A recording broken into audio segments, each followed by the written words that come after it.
Rule number 7. In either or, neither nor, not only but also sentence construction, अगर हमारे पास ऐसी कोई sentence construction है जो आइदर और, नाइदर नोर या not only but also say मिलकर बनती है, the verb agrees with the noun और pronoun closest to it.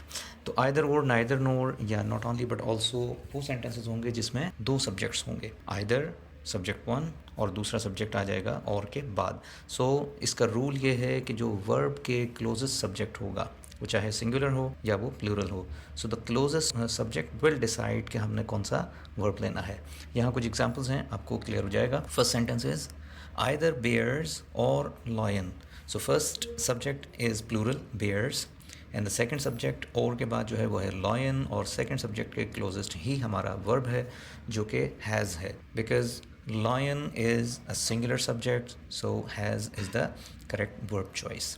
Second sentence इसी को रिवर्स ऑर्डर में कर दिया है सब्जेक्ट्स को, neither lion nor bears. So now the second subject is plural and the second subject is closest to the verb, तो verb हमने फिर उसके मुताबिक प्लूरल ही लेना है जो कि है have.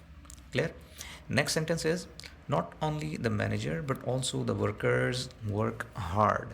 First subject manager and the second one is the workers which is plural, तो plural के साथ हमने verb form simple लेनी है work। next sentence में आप देख सकते हैं इसी subject order को reverse कर दिया है, यानी plural first and singular second। so when singular is closest to the verb तो verb फिर हमारा SES form या singular verb आ जाएगा। लेकिन इसमें एक पॉइंट जहन में रखना है आपने, वो ये है कि व्हेन आइदर और नाइदर, इसको ईदर और नीदर भी पढ़ते हैं अमेरिकन इंग्लिश में, बहरहाल व्हेन आइदर और नाइदर इज़ यूज्ड विदाउट और नॉर, यानी अकेले आएँ, आइदर सिंगल हो और नाइदर भी सिंगल हो और या नॉर के साथ ना आए, तो फिर रूल क्या होगा कि it always takes a singular verb, यानी सिर्फ आइदर या सिर्फ नाइदर आए तो फिर हमने वर्ब को सिर्फ सिंगुलर ही लेना है। फॉर एग्जाम्पल सेंटेंसेस में देख सकते हैं, either of the boys sitting here has taken your book. Either of the boys, there is no or in this sentence, so either single आया है, लिहाजा हमारा जो वर्ब होगा यहाँ पर हम उसको सिंगुलर लेंगे। आइदर ऑफ द बॉयज़ का मतलब कि जो दो बॉयज़ हैं उनमें से कोई एक बॉय जिसकी हम बात कर रहे हैं, तो वो एक आ गया तो सिंगुलर हो गया।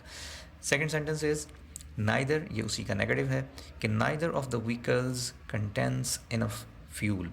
Neither means for example we have two vehicles, तो हम बात कर रहे हैं दोनों में ही फ्यूल नहीं है, सो किसी एक में भी नहीं है, बेसिक हम इसको यूँ कहना चाह रहे हैं। So neither of the vehicles contains, contains means singular verb.